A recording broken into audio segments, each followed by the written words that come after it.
যুক্তরাষ্ট্র লাতিন আমেরিকায় নতুন সামরিক অভিযান শুরু করতে যাচ্ছে। মার্কিন প্রতিরক্ষামন্ত্রী পিট হেগসেথ এই ঘোষণা দেন। তিনি বলেন, লাতিন আমেরিকা থেকে তৎপর মাদক সন্ত্রাসীদের দমন করতে ওয়াশিংটন নতুন একটি বড় অভিযান চালানোর সিদ্ধান্ত নিয়েছে। সাম্প্রতিক সময়ে লাতিন আমেরিকার সমুদ্র এলাকায় যুক্তরাষ্ট্র তাদের সামরিক উপস্থিতি আরও বাড়িয়েছে। কিছু ছোটখাটো সামরিক অভিযানও পরিচালনা করেছে। এতে উদ্বেগ তৈরি হয়েছে যে যুক্তরাষ্ট্র এবার স্থলপথেও হামলা চালাতে পারে। এমন হামলা হলে পুরো অঞ্চলে সংঘাত আরও বিস্তৃত হওয়ার আশঙ্কা রয়েছে। এই পরিস্থিতির মধ্যেই ওয়াশিংটন নতুন অভিযানের ঘোষণা দিয়েছে। পিট হেগসেথ সামাজিক মাধ্যম এক্সে একটি পোস্ট দেন। তিনি লেখেন, আজ আমি অপারেশন সাউদার্ন স্পিয়ারের ঘোষণা দিচ্ছি। তার মতে, এই অভিযান যুক্তরাষ্ট্রকে সুরক্ষিত করবে।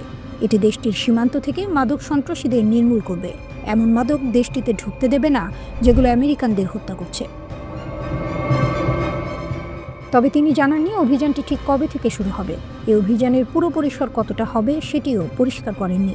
এমনকি সাম্প্রতিক সময়ে লাতিন আমেরিকার জলসীমায় যুক্তরাষ্ট্র যে অভিযানগুলো চালিয়েছে, নতুন অভিযানের সঙ্গে সেগুলোর কী পার্থক্য থাকবে এ ব্যাপারেও কোনো তথ্য দেননি। নতুন এই অভিযান সম্পর্কে জানতে এএফপি যোগাযোগ করেছিল পেন্টাগনের সঙ্গে, কিন্তু পেন্টাগনের মুখপাত্র প্রতিরক্ষামন্ত্রীর দেওয়া তথ্য ছাড়া আর কিছু বলতে চাননি। তবে সম্প্রতি সিবিএস এক প্রতিবেদন প্রকাশ করেছে।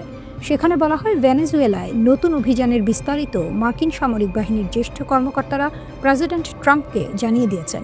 প্রতিবেদনে বলা হয়েছে, পরিকল্পনার মধ্যে স্থলপথে হামলার বিষয়টিও রয়েছে। রয়টার্স 14 নভেম্বর এক সূত্রের বরাতে জানায়, ভেনেজুয়েলায় সামরিক অভিযান কিভাবে চালানো হতে পারে তা নিয়ে আলোচনা হয়েছে। ট্রাম্প প্রশাসনের জ্যেষ্ঠ কর্মকর্তারা 3 দফা বৈঠক করেন। সব বৈঠকই হয়েছে হোয়াইট হাউসে। তবে এসব বৈঠকে কী সিদ্ধান্ত হয়েছে তা বাইরে প্রকাশ করা হয়নি। উল্লেখযোগ্য বিষয় হলো, লাতিন আমেরিকায় অভিযান চালানোর জন্য যুক্তরাষ্ট্র ইতিমধ্যেই F-35 যুদ্ধ বিমান মোতায়েন করেছে, যুদ্ধ জাহাজ পাঠিয়েছে। পারমাণবিক শক্তিচালিত সাবমেরিনও ওই অঞ্চলে অবস্থান করছে। সেখানে যুক্ত করা হয়েছে বিমানবাহী রণতরী জেরাল্ড ফোর্ড।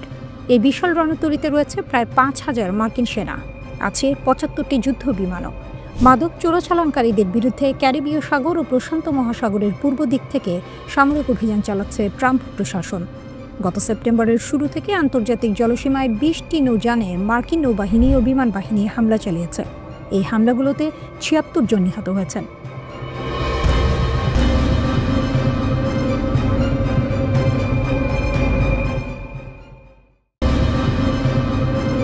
রাশিয়ার কৌশল না বন্ধুত্ব? ইরানের পাশে দাঁড়িয়ে নতুন শক্তির খেলা শুরু করেছে মস্কো। বিশ্ব রাজনীতির মঞ্চে আজ এক নতুন দৃশ্য, যেখানে এক পাশে পশ্চিমা চাপ, অন্য পাশে তেহরানের প্রতিরোধ, আর মাঝখানে দাঁড়িয়ে মস্কোর নীরব হাসি। ইরান এখন আগের চাইতেও শক্তিশালী, আর সেই শক্তিকে কৌশলে আরও বাড়িয়ে দিচ্ছে রাশিয়া। কিন্তু প্রশ্ন থেকে যায়, এটা কি সত্যিই বন্ধুত্ব নাকি এক নিখুঁত কূটনৈতিক চাল? ক্রেমলিনের দরজা এখন তেহরানের জন্য আগের চেয়ে অনেক বেশি খোলা। রাশিয়ার মুখপাত্র দিমিত্রি পেসকভ স্পষ্ট করে বলেছেন, ইরানের সঙ্গে সম্পর্ক এখন অত্যন্ত গতিশীল। আমরা প্রস্তুত প্রতিটি ক্ষেত্রে সহযোগিতা বাড়াতে। এই ঘোষণা শুধুই সৌজন্য নয়, বরং এক কৌশলগত বার্তা। বিশ্বকে জানিয়ে দেয়া যে ইরান একা নয়। যে সময় যুক্তরাষ্ট্র ও ইসরায়েল ইরানের পারমাণবিক স্থাপনায় হামলা চালাচ্ছে, ঠিক তখনই মস্কো বলছে, তোমাদের উপর চাপ অন্যায়। এই বার্তা শুধু কূটনৈতিক নয়, বরং সামরিকভাবে প্রতিপক্ষকে সতর্ক করারও ইঙ্গিত। 2025 সালের জানুয়ারিতে দুই দেশ সই করে কম্প্রিহেনসিভ স্ট্র্যাটেজিক পার্টনারশিপ চুক্তি। এই চুক্তির আওতায় রাশিয়া ইরানকে দিচ্ছে পারমাণবিক প্রযুক্তি, স্যাটেলাইট সহায়তা এবং উন্নত প্রতিরক্ষা ব্যবস্থা। বিশ্লেষকরা বলছেন, এটি কেবল বন্ধুত্ব নয়, বরং এক পারস্পরিক স্বার্থের খেলা। রাশিয়া চায় মধ্যপ্রাচ্যে একটি নির্ভরযোগ্য মিত্র, আর ইরান চায় পশ্চিমা নিষেধাজ্ঞা ও মার্কিন চাপের বিরুদ্ধে এক পরাশক্তির ছায়া। দুই দেশের এই স্বার্থের সংযোগই আজ নতুন শক্তির জোট তৈরি করছে। তবে এই সম্পর্কেও আছে রহস্য, কারণ পশ্চিমা গোয়েন্দারা দাবি করছে, রাশিয়া ইরানের শাহেদ ড্রোন প্রযুক্তি ব্যবহার করে নিজস্ব ড্রোন তৈরি করেছে গেরাম নামে। অর্থাৎ ইরানের প্রযুক্তি রাশিয়া ব্যবহার করছে, কিন্তু কৃতিত্ব নিচ্ছে নিজে। তাহলে কি ইরানকে শক্তিশালী করার আড়ালে মস্কো আসলে নিজের কৌশল সাজাচ্ছে? এই প্রশ্নের মধ্যেই বুশেহরে রাশিয়া বিনিয়োগ করেছে প্রায় $25 বিলিয়ন, তৈরি করছে 4টি নতুন পারমাণবিক কেন্দ্র, যা ইরানের জ্বালানি ঘাটতি পূরণ করবে, পাশাপাশি প্রযুক্তিগত স্বনির্ভরতা ও প্রতিরোধ ক্ষমতা বাড়াবে বহু গুণে। কিন্তু এখানেও আছে শর্ত। রাশিয়া সবকিছু করবে কঠোর নজরদারিতে, অর্থাৎ শক্তি দিচ্ছে কিন্তু স্বাধীনতা নয়। এদিকে চলমান উত্তেজনার মধ্যেই রাশিয়া সফরে গেছেন ইরানের জাতীয় নিরাপত্তা পরিষদের সচিব আলী লারিজানি। তার এই সফর ঘিরেই শুরু হয়েছে নতুন জল্পনা, কারণ একই সময়ে মস্কোয় পৌঁছে যায় ইসরায়েলের একটি বার্তাও, আর যুদ্ধ চাই না। কিন্তু ঠিক পরদিন রাশিয়া ঘোষণা দেয় ইরানকে দেবে 48টি সু-35 মাল্টিরোল যুদ্ধ বিমান। বিশ্লেষকরা বলছেন এটি কেবল সামরিক লেনদেন নয়, বরং এক ঘোষণা। ওয়াশিংটন ও তেল আবিবের উদ্দেশ্যে রাশিয়ার বার্তা স্পষ্ট, এখন আমরা শুধু কূটনীতির নয়, শক্তির ভাষায় কথা বলবো। ইরানের হাতে এই যুদ্ধ বিমান পৌঁছালে মধ্যপ্রাচ্যের আকাশ শক্তির ভারসাম্য বদলে যাবে পুরোপুরি। তেহরান তখন আর কেবল প্রতিরোধে থাকবে না, বরং প্রস্তুত হবে আধিপত্যের জন্য। এই মুহূর্তে বিশ্ব জুড়ে যখন যুক্তরাষ্ট্র নতুন নিষেধাজ্ঞা চাপাচ্ছে, তখন রাশিয়া বলছে আমরা আছি ইরানের পাশে। এ যেন নতুন প্রতিরোধ অক্ষের সূচনা, যেখানে মস্কো ও তেহরান একে অপরের ভরসা আর তাদের ছায়া ধীরে ধীরে ঠেকে দিচ্ছে পশ্চিমের প্রভাব। তাহলে কি রাশিয়া সত্যি ইরানকে শক্তিশালী করছে, নাকি ইরানকে সামনে রেখে মস্কো নিজের প্রভাব বাড়াচ্ছে মধ্যপ্রাচ্যে?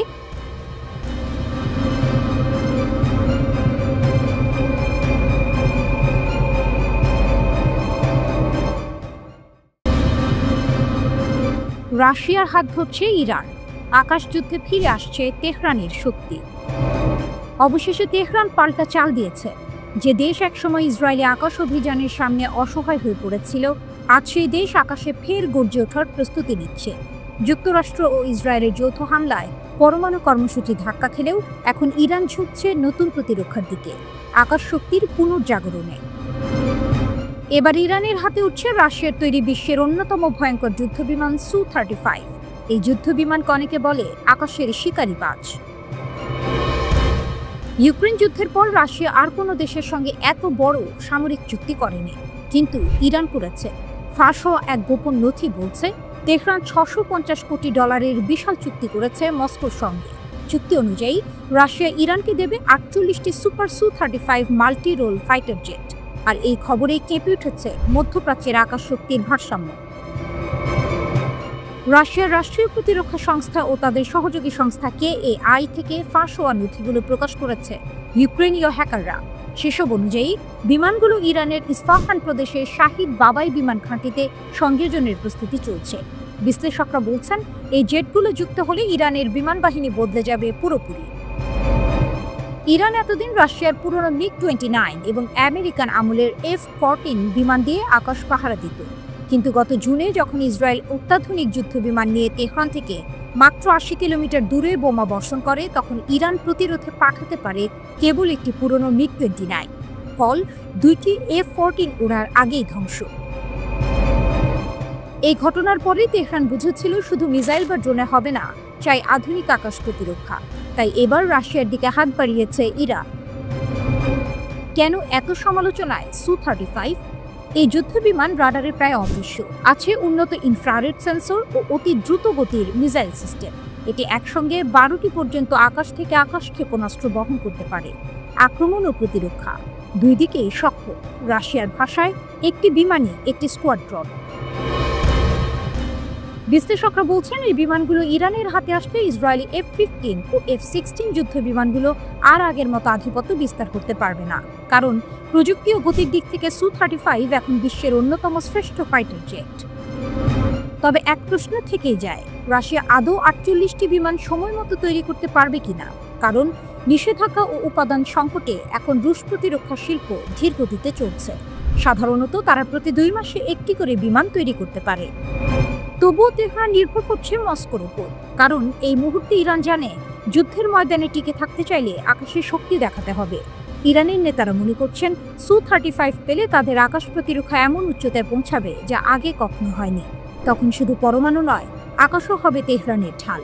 একসময় পরমাণু কর্মসূচিতে ধাক্কা খাওয়া দেশটি এখন বলছে আমরা থামিনি, কেবল দিক বদলেছি। তেহরানের চোখ এখন আকাশে, আর সেই আকাশে শিগগিরই উড়বে রাশিয়ার শিকারি বাজ সু-35, যা বদলে দিতে পারে পুরো মধ্যপ্রাচ্যের শক্তির মানচিত্র। ক্যারিবিয়ানে যুদ্ধের গন্ধ, ট্রাম্পের চোখের সামনে পুতিন মাদুরো জোটে নতুন দাবার চাল। ক্যারিবিয়ান সাগরে যেন ঝড়ের পূর্বাভাস। একদিকে মার্কিন যুদ্ধজাহাজ নোঙর করছে ট্রিনিদাদের উপকূলে, অন্যদিকে রাশিয়ার প্রেসিডেন্ট ভ্লাদিমির পুতিন স্বাক্ষর করলেন এক ঐতিহাসিক চুক্তিতে ভেনেজুয়েলার প্রেসিডেন্ট নিকোলাস মাদুরোর সঙ্গে নতুন কৌশলগত জোটে। এটি শুধু একটি চুক্তি নয়, বরং এক ভূরাজনৈতিক ঘোষণা। আমেরিকার পেছনের উঠোনে রাশিয়া এখন উপস্থিত। রাশিয়া আনুষ্ঠানিকভাবে ভেনেজুয়েলার সঙ্গে প্রতিরক্ষা ও জ্বালানি চুক্তি অনুমোদন করেছে। পুতিন নিজে স্বাক্ষর করেছেন সেই নথিতে, যা কার্যকর হওয়ার পর দুই দেশ নতুন এক কৌশলগত অধ্যায়ে প্রবেশ করবে। চুক্তির আওতায় রয়েছে জ্বালানি, খনিজ সম্পদ আহরণ, পরিবহন ও যোগাযোগ, নিরাপত্তা সহযোগিতা এবং সন্ত্রাসবাদ দমন। অর্থাৎ ভেনেজুয়েলার আকাশ থেকে তার সমুদ্র পর্যন্ত রাশিয়ার ছায়া আরও ঘন হচ্ছে। মস্কো ও কারাকাস একমত হয়েছে নিয়মিত কূটনৈতিক ও সামরিক সংলাপে অংশ নিতে, যা ভবিষ্যতে পশ্চিমা প্রভাবকে সরাসরি চ্যালেঞ্জ করবে। একজন রুশ বিশ্লেষক এক কথায় বললেন, এই চুক্তি শুধু অর্থনীতি নয়, এটা আমেরিকার নাকের ডগায় এক সামরিক বার্তা। রাশিয়ার এই পদক্ষেপ এমন সময় এলো যখন মার্কিন প্রেসিডেন্ট ডোনাল্ড ট্রাম্প মাদক কার্টেল দমনের নামে ক্যারিবিয়ানে সামরিক তৎপরতা বাড়িয়েছেন। সম্প্রতি বিশ্বের সবচেয়ে বড় যুদ্ধজাহাজ ইউএসএস জেরাল্ড আর ফোর্ড নোঙর করেছে ট্রিনিদাদের বন্দরে। কিন্তু প্রতিবেশী ভেনেজুয়েলার মতে এটি কোনো মহড়া নয়, বরং এক সামরিক উস্কানি। ভেনেজুয়েলার ভাইস প্রেসিডেন্ট সতর্ক করে বলেছেন, স্পেন বন্দরে থাকা ওই যুদ্ধজাহাজ সম্পূর্ণ সংঘাতের সূত্রপাত ঘটাতে পারে। এমনকি ভেনেজুয়েলা অভিযোগ করেছে, ট্রিনিদাদ ও টোবাগো মার্কিন সিআইএ এর সঙ্গে মিলে এক শত্রুতামূলক অপারেশন পরিচালনা করছে। তাদের দাবি, সিআইএ এর নির্দেশে প্রশিক্ষিত ভাড়াটেরা ক্যারিবিয়ানে একটি মিথ্যা পতাকা হামলার পরিকল্পনা করছিল, যা শেষ পর্যন্ত ব্যর্থ হয়। রাজধানী কারাকাসে এক সাংবাদিক সম্মেলনে ভেনেজুয়েলার উপরাষ্ট্রপতি ডেলসি রদ্রিগেজ বলেন, আমরা এমন ভাড়াটেদের ধরেছি যাদের কাছে সিআইএ থেকে সরাসরি পাওয়া গোপন তথ্য ছিল। তার কথায় ছিল বারুদের গন্ধ। আমেরিকা আমাদের সীমান্তে আগুন জ্বালাতে চাইছে, আর রাশিয়া এসেছে সেই আগুন নেভাতে। এদিকে পোর্ট অফ স্পেনে মার্কিন দূতাবাসের বাইরে বিক্ষোভে ফেটে পড়েছে মানুষ। তাদের দাবি, আমরা যুদ্ধ চাই না, আমেরিকার যুদ্ধজাহাজ আমাদের ভূমি অপবিত্র করছে। আঞ্চলিক সংগঠন ক্যারিকম, যেখানে ট্রিনিদাদ ও টোবাগো সদস্য, তারা স্পষ্ট বলেছে এই মুহূর্তে প্রয়োজন সংলাপ নয় সংঘাত। কিন্তু রাশিয়ার পদক্ষেপ এখন আর শুধু সংলাপের বিষয় নয়, এটি এক কৌশলগত বাস্তবতা। পুতিন জানেন, ক্যারিবিয়ান হলো সেই জায়গা যেখানে একসময় কিউবা সংকট বিশ্বকে পারমাণবিক যুদ্ধের দ্বারপ্রান্তে নিয়ে গিয়েছিল। এখন সেই একই নীল জলে রাশিয়ার নতুন মিত্র ভেনেজুয়েলা।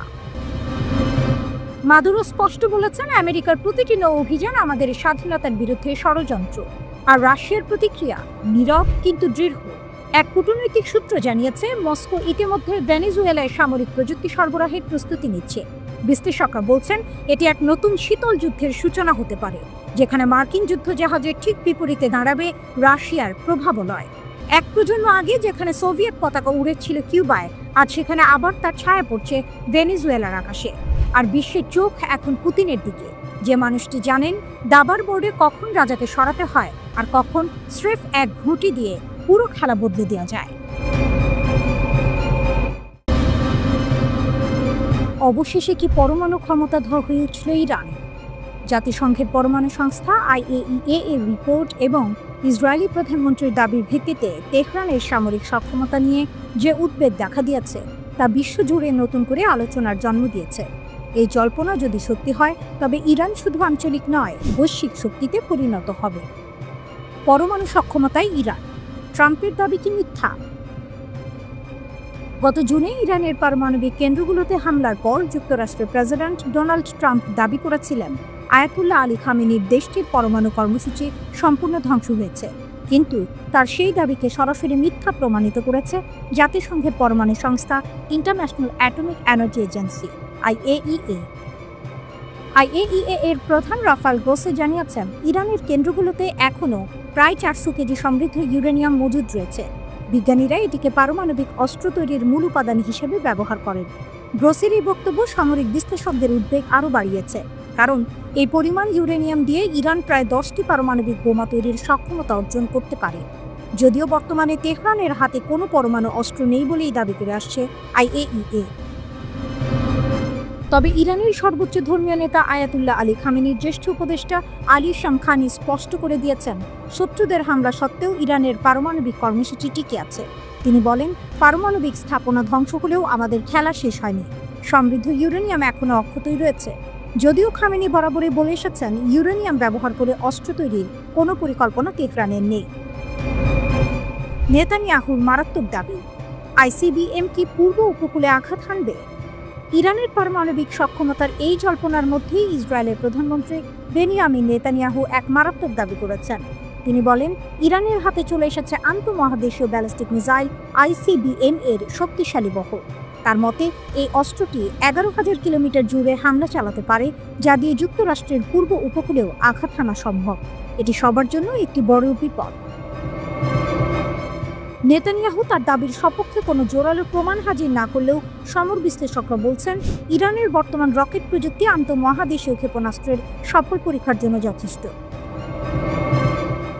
যদি ইরান 12,000 কিলোমিটার পাল্লার খোররামশার 5 মডেলের আইসিবিএম তৈরি করতে পারে, তবে তা অবশ্যই পারমাণবিক ওয়ারহেড বহনে সক্ষম হবে। যুক্তরাষ্ট্র ও ইসরায়েলের চোখ ফাঁকি দিতে সক্ষম হবে তো ইরান?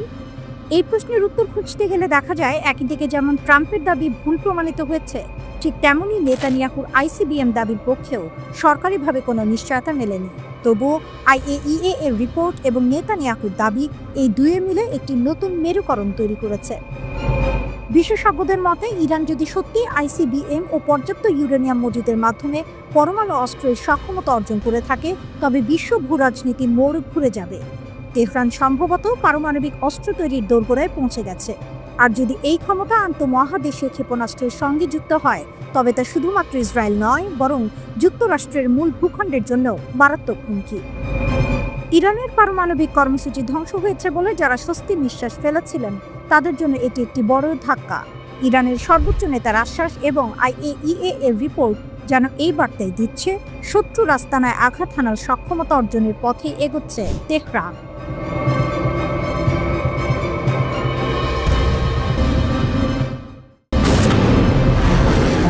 ভূগর্ভে লুকানো আগুন, ইরানের গোপন ক্ষেপণাস্ত্র শহর কাঁপিয়ে দিলেও পশ্চিমকে। শত্রুরা হয়তো কল্পনাও করতে পারেনি ইরান এতটা শক্তিশালী, এতটা প্রস্তুত, এতটা অদৃশ্য। দীর্ঘদিন ধরে নিজেদের সামর্থ্য নিয়ে তেহরান ছিল নীরব, কেবল মাঝে মাঝে গর্বের আভাস দিত। কিন্তু সাম্প্রতিক ইসরায়েল আমেরিকা বিরোধী যুদ্ধের পর থেকে যেন একের পর এক গোপন রহস্য উন্মোচন করছে আয়াতুল্লাহ খামেনির দেশ। আর এবার যা স্বীকার করেছে ইরান, তা শোনার পর পশ্চিমা বিশ্বে নেমেছে অস্থিরতা। ইরান জানিয়েছে তারা তৈরি করেছে ভূগর্ভস্থ ক্ষেপণাস্ত্র শহর। হ্যাঁ, শত্রুদের চোখে অদৃশ্য এক শহর, যেখানে মাটি ফুঁড়ে উঠে আসতে পারে হাজারো ক্ষেপণাস্ত্র। ইরানের রাষ্ট্রীয় গণমাধ্যম প্রেস টিভি জানিয়েছে, নতুন এই প্রতিরক্ষা ব্যবস্থাটি নির্মিত হয়েছে সিভিল ডিফেন্সের নীতি ও মানদণ্ড অনুসারে। এই প্রকল্পের লক্ষ্য একটাই, আকাশে নয়, মাটির নিচে লুকিয়ে থেকে আঘাত হানা, যখন শত্রু বুঝতেও পারবে না কোথা থেকে আসছে বিস্ফোরণ। তেহরানের প্যাসিভ ডিফেন্স অর্গানাইজেশনের প্রধান ব্রিগেডিয়ার জেনারেল গোলাম রেজা জালালি জানিয়েছেন, এই ভূগর্ভস্থ ক্ষেপণাস্ত্র শহরগুলো আমাদের সাফল্যের প্রতীক, আমাদের প্রতিরোধ ক্ষমতার জীবন্ত প্রমাণ। তিনি আরও বলেন, এই প্রকল্পগুলো শত্রুর আগ্রাসন প্রতিহত করার জন্য গড়ে তোলা হয়েছে, বিশেষ করে ইসরায়েলি শাসনের বিরুদ্ধে। জেনারেল জালালির মতে, গত জুনে 12 দিনের যুদ্ধে ইরান তার সামরিক সক্ষমতা দেখাতে সক্ষম হয়েছিল এই ভূগর্ভস্থ ব্যবস্থা ব্যবহার করে। সেই যুদ্ধ ইরানের জন্য একদিকে এনেছে সাফল্য, অন্যদিকে দেখিয়েছে কিছু দুর্বলতাও। তাই আয়াতুল্লাহ খামেনি এখন দেশের সব প্রতিরক্ষা সংস্থাকে নির্দেশ দিয়েছেন সেই দুর্বলতা দূর করতে নতুন কর্মসূচি হাতে নিতে। কিন্তু এখানেই গল্পের টুইস্ট, খামেনি শুধু প্রতিরক্ষা ব্যবস্থায় শক্ত করছেন না, তুলে নিচ্ছেন ক্ষেপণাস্ত্র কর্মসূচির সব সীমাবদ্ধতাও। এর আগে ইরানে উৎপাদিত অস্ত্রের পাল্লা সর্বোচ্চ 2200 কিলোমিটারে সীমাবদ্ধ রাখার নির্দেশ দিয়েছিলেন সর্বোচ্চ নেতা, কিন্তু এখন সেই সীমা নেই। এখন ইরান সিদ্ধান্ত নেবে নিজের মতো করে, তার নিরাপত্তা, তার প্রয়োজন, তার ভূ রাজনীতি অনুযায়ী। বিশ্লেষকরা বলছেন, এটি ইরানের প্রতিরক্ষা নীতিতে এক ঐতিহাসিক পরিবর্তনের ইঙ্গিত। তেহরান আর কোনো সীমা মানবে না, তারা মানবে না কোনো বাইরের চাপ, কোনো পশ্চিমা নিষেধাজ্ঞা, কোনো ইউরোপীয় হুমকি। এই ভূগর্ভস্থ ক্ষেপণাস্ত্র শহরগুলো এখন শুধু ইরানের গোপন অস্ত্রভাণ্ডার নয়, এটি এক প্রতীক অদম্য প্রতিরোধের, নিঃশব্দ শক্তির, এবং সেই দেশের যে ইতিহাসের প্রতিটি আঘাতকে বেঁচে থেকে জবাব দিয়েছে। পশ্চিমা বিশ্বের চোখে এখন ইরান এক রহস্যময় ছায়া। যে দেশকে ধ্বংস করার স্বপ্ন তারা বহুবার দেখেছে, সেই দেশ আজ নিজের মাটির নিচে গড়ে তুলেছে এক অদৃশ্য দুর্গ। যখন তারা আকাশে খুঁজবে শত্রু, তখন তেহরানের প্রতিশোধ আসবে মাটি ফুঁড়ে, ভূগর্ভ থেকে, নীরবে কিন্তু বিধ্বংসী শক্তিতে। এটাই ইরান, দৃশ্যমানের চেয়েও ভয়ঙ্কর, অন্ধকারের মধ্যেও যার আলো জ্বালে প্রতিরোধের আগুন হয়ে।